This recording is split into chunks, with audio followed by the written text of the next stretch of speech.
It's so important that all animals find a home, from dogs being discovered on the streets to owners not being able to take care of their cat.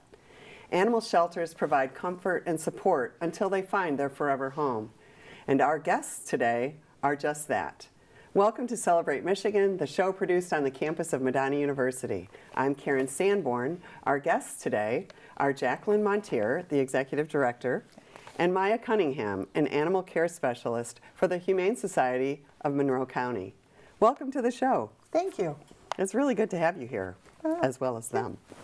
I'm so excited to get to meet them. But first, please tell me how the Humane Society got started, how you began. Well, the Humane Society of Monroe County has been in place since 1953. It's gone through a lot of changes over the years. It's had a huge amount of people who caring, community-minded individuals who've served on the board and as employees and as volunteers. So throughout the years, we have been there to support the animals, take care of them, and support the community.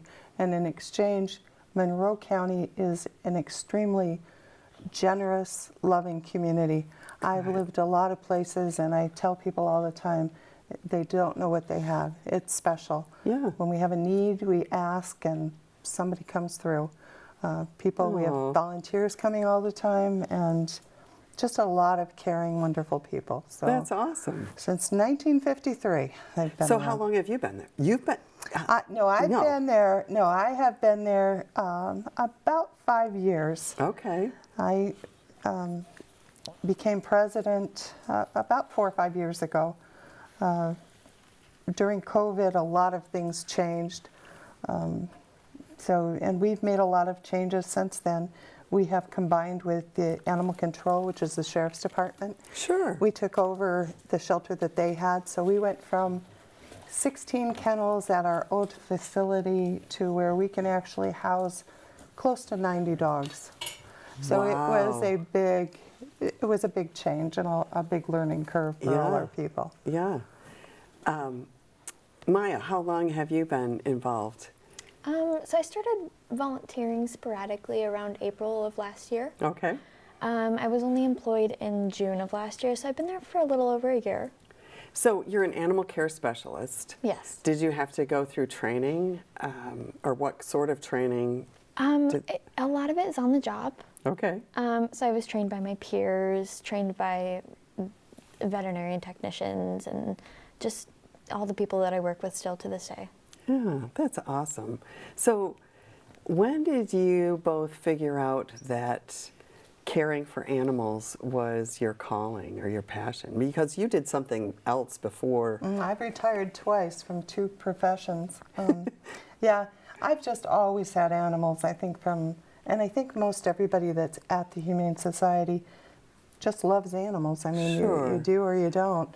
I tell people that want to work for us or volunteer, everything you do at home to take care of your animal, multiply by 100%. And that's what we do in a day. We Sure. start at Oh my 7 in the gosh. morning, cleaning kennels, cleaning cat kennels, getting everything ready, and there's feeding and exercising and playing and cuddling and all the things, training. So all of that, and then there's cleaning again, and then there's cleaning again. And there's laundry. Laundry starts at 7 and goes all day long.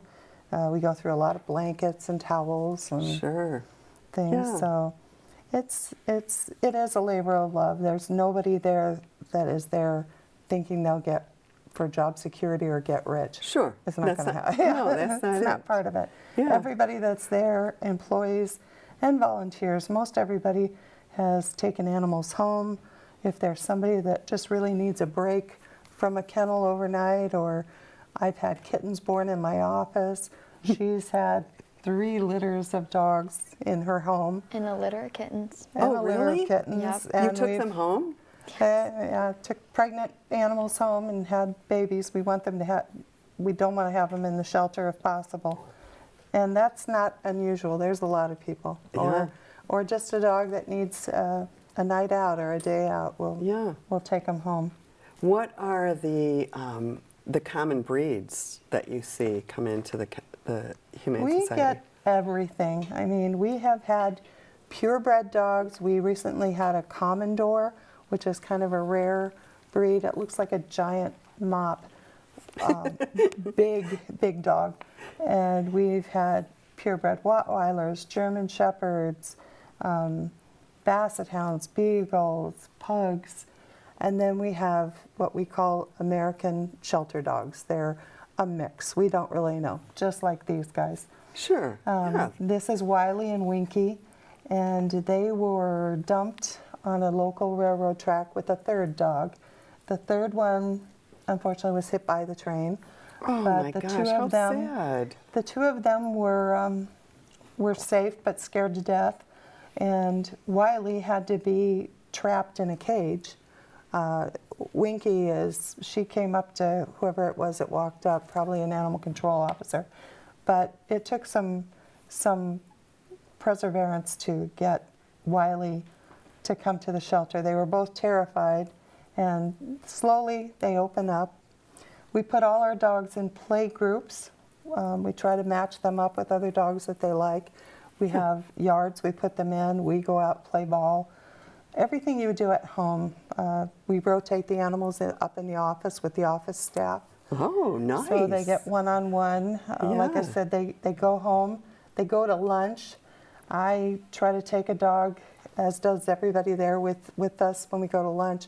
I know the ones that have been to McDonald's, because now they know the Golden Arches and they start drooling. So there's a couple. That's awesome. But we have certain places in town in Monroe, when we pull up, they know who we are, and they'll have pup cups for us for all the animals in the car. So we try to give them as normal a life as we can, so that we can get to know them and suggest them to people coming in for a dog. Sure. We will, when you come in, we ask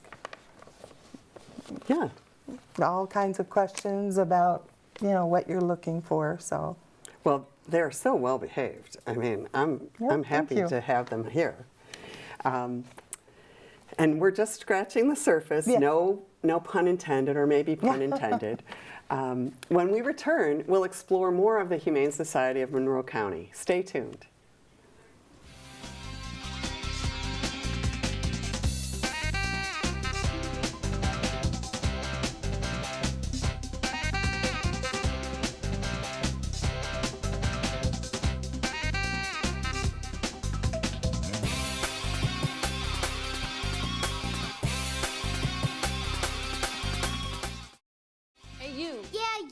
Getting that college education? What are you gonna do? Graduate and take some office job? Be like everybody else? Or will you dare do something different? Like, be a teacher. You could be my teacher. You got the skills, the smarts. Yes, you. You could be the teacher I never forget. That'd be cool. Does that corporate job even have recess? What are you gonna make of yourself? What are you gonna make of me?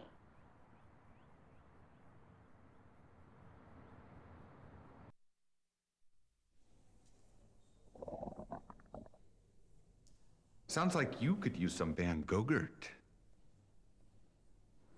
It's fortified with arch-rich nutrients to improve your math and reading skills. Catch! Van Gogurt. Thanks. So what's the deal with your ear? Always with the ear, huh? Feed your kids the arts. For 10 simple ways to learn how, visit AmericansForTheArts.org. Fast-paced family life in need of a slowdown? Hello, I'm Dr. Spruce. Did you know all those green shapes on maps are parks and forests? It's true. Visit discovertheforest.org and plan to visit a park or forest near you, instead of just wondering what it would have been like. While the word forest might make you think of distant lands from far, far away, please note parks and forests are closer than you think, which means things like beautiful scenery, fresh air, and family time are also closer than you think. They call me Prince like I'm royalty or something. But the places I've lived ain't no palaces. So I don't need grilled salmon or a new scratching post. Just give me a cardboard box and a can of tuna and we're good. You can even change my name. I'm cool being the kitty formerly known as Prince.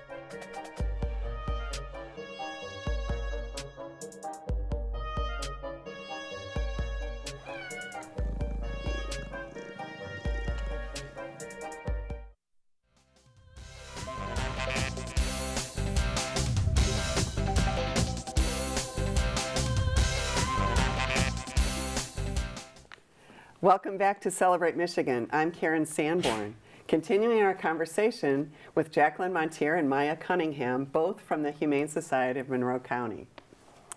Okay, now I'm curious, if someone was going to adopt one of our friends here, what are the things you have to do to prepare the dog for adoption? What has to happen? Well, as soon as they walk in the door, they get vaccinations against kennel cough, distemper, parvo. They get a microchip. They get flea and tick medication. They get a heartworm test. If they have any medical needs, they're taken to a vet and looked at. So, and then we start working with them.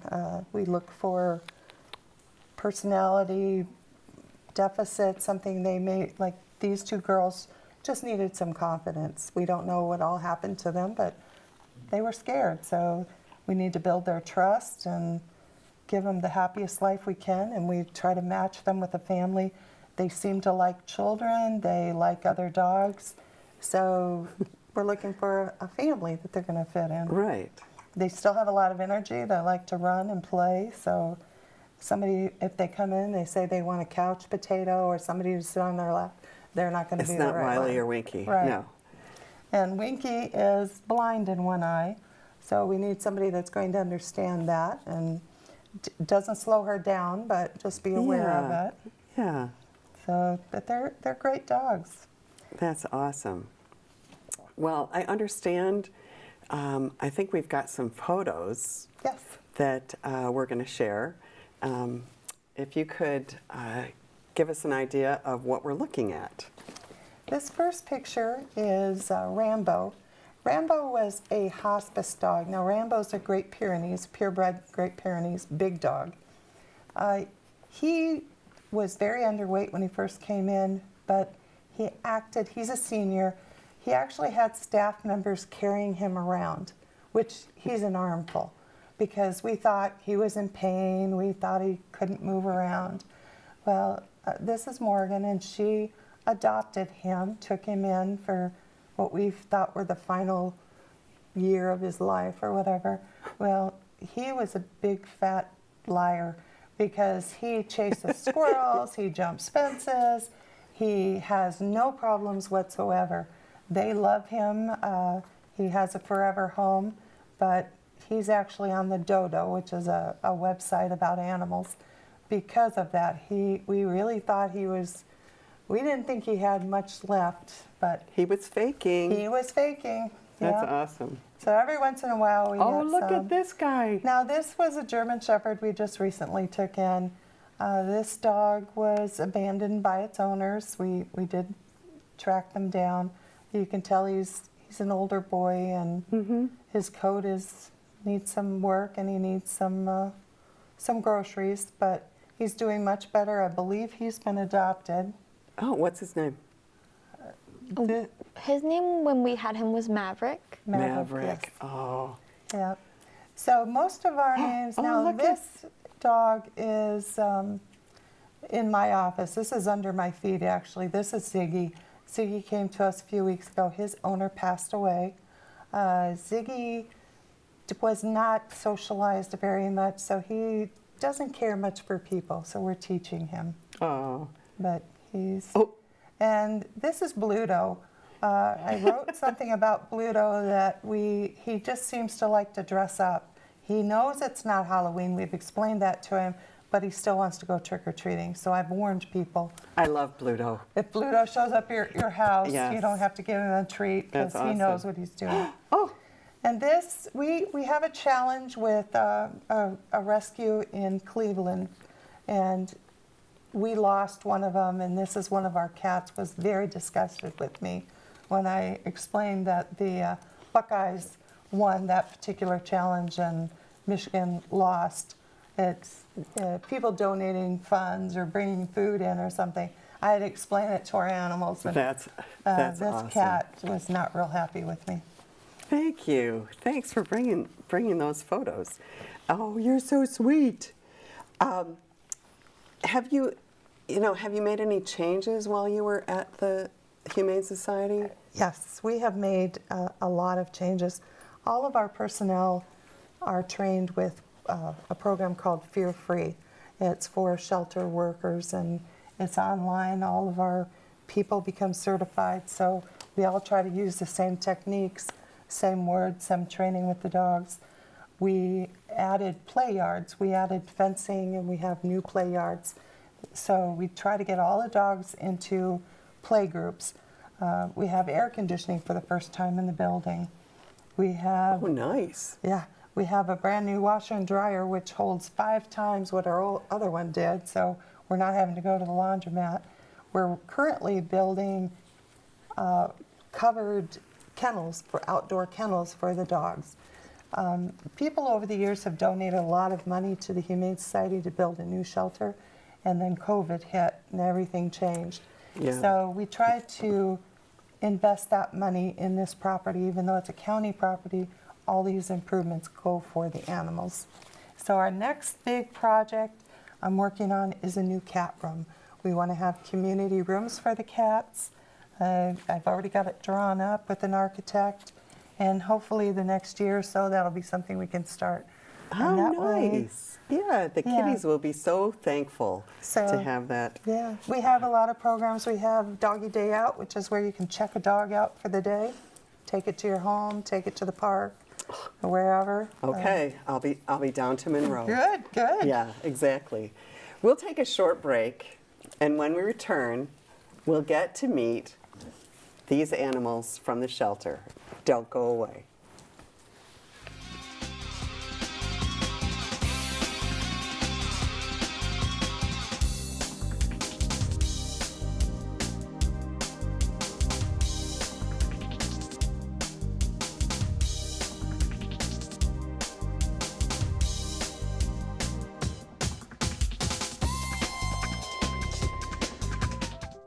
So we were walking to school. I started thinking about lunch. Mom packed me turkey and cheese. She's I really want smart. cheese pizza. Sometimes her mind wanders. We should have a sleepover. I remember saying, Laura? I think I heard Mom say something. The sign says don't walk. Sometimes it's so overwhelming. I really hope she doesn't I have really another hope I bad don't day have at another school bad day at today. school today. When you can see learning and attention issues from their side, you can be on their side. Go to understood.org, a free online resource with support and tools to help your child thrive.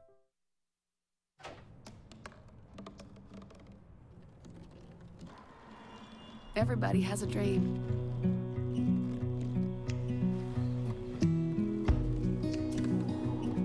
Mine was to see the ocean. And with a little help, I made it.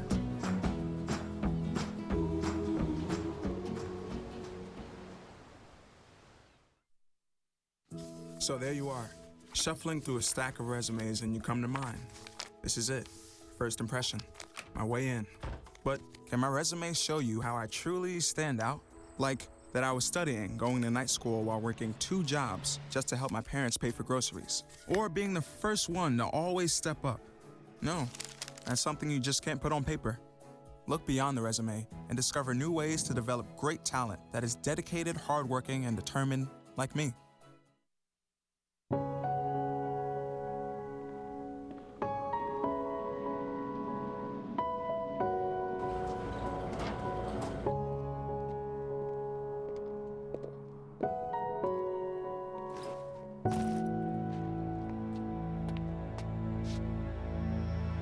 Welcome home, man.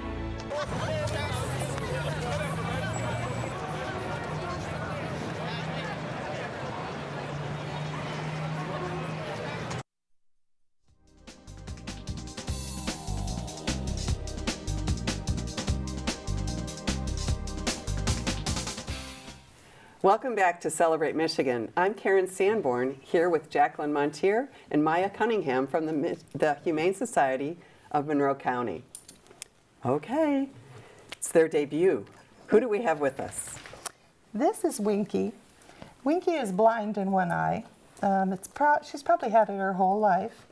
She is an adult. We think they might be sisters, but we're not sure. The other one is Wiley.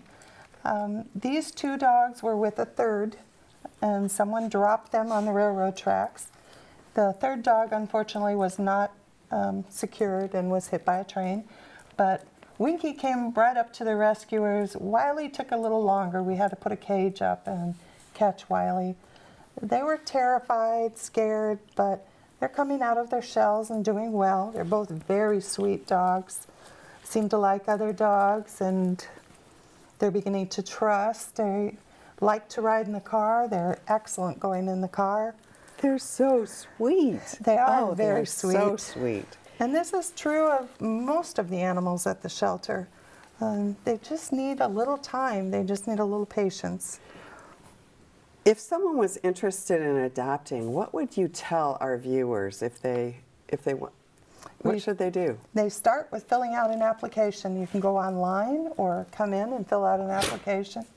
We try to match the right dog to the right people, right family, because we want this to be a forever commitment.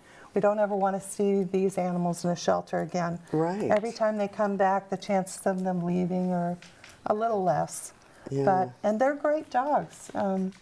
They just need a little patience, a little commitment. Some of them very little, but some dogs are couch potatoes, some are great jogging partners. Depends on what you're looking for, but we can help you find it. Yeah, well, we'll let people know how to get a hold of you. That would be great. I was just about to ask something else. What have you learned going through this journey in the last 5 years or so? And is there anything that you would have done differently? There's always a lot of things you do differently, but I have learned just how forgiving these animals are and what a stressful, difficult job anything working with rescue animals is. There are days that you feel defeated and God bless you. Just want to cry, and other days you're just so happy and grateful. We have had a few days recently where we've had 10 or more animals adopted. Those are great days. And there's other days where we've had to say goodbye and maybe put an animal down.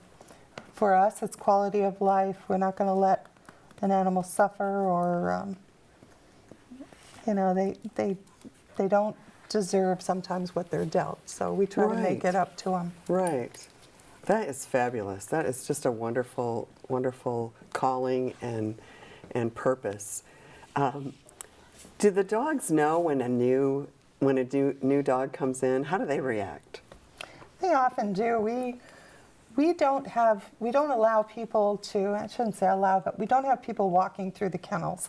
We bring a dog out to you because when you're walking through the kennels and you're passing by each one, it's frustrating for them. So like I said, we talk to people, find out which dogs you want to see, and we're happy to bring them out. Bring them out to the play yard, bring them out to a room where we can just let them go and you can meet them one-on-one. It saves a lot of frustration. People are surprised how quiet our kennels are because they know everybody that works there is family, so they don't feel they need to bark at us or jump. Yeah. And when we get a new dog in, we evaluate it. We have certain dogs that are very easygoing. We'll walk them next to the other dogs, kind of get some readings on body language and things. But the majority of dogs, there's actually very few, and that's probably been a surprise to me, very few that don't get along well, that won't fit right into a family. Okay. Whether it's a pit bull or a bulldog or what, or a retriever. I mean, or a retriever or anything. There's just not a lot of bad dogs out there. Yeah. There's a couple that need a little help, but that's it. Now, do you also find out if they get along with cats? I mean, because you have some. We do try. We walk them. We can walk them through the cat room. The difference is when you're in the real world and in a home, the cats are running. And yes. Just to sit and look at them or walk them through, and a cat is in a kennel is different than in the house, and you've got a cat running, jumping at them, things. It could trigger chasing, but we had one dog named Petunia. We had her down as cat killer. Couldn't go home with a cat, and she didn't. And about 2 months later, the owner called me and said they now had a kitten. I'm like, oh my gosh, do we need to take Petunia back or what? She says, no, we're going to work it out. And that dog and cat have been together now 2 years. They are inseparable. Oh. I mean, inseparable. And we never would have believed it because we just thought Petunia was... Exactly. She was... Yeah. Would have nothing to do with cats. The kitten came right up to her, just kind of rubbed against her, and I don't think Petunia knew what to do from that day forward. So it was love at first sight. That's awesome. Yeah. And they're about the same size now. It's a big cat, but they pine for each other. If one goes for a walk and the other one doesn't, so you never know. You just need to give them a chance. This has just been so fun for me. Oh. Thank you so much. Thank you, Jacqueline. Well, thank you. Thank for you, inviting Maya, us. for joining us today. And thank you, our viewers, for celebrating all of the wonderful things here in the Mitten State. Until next time, take care.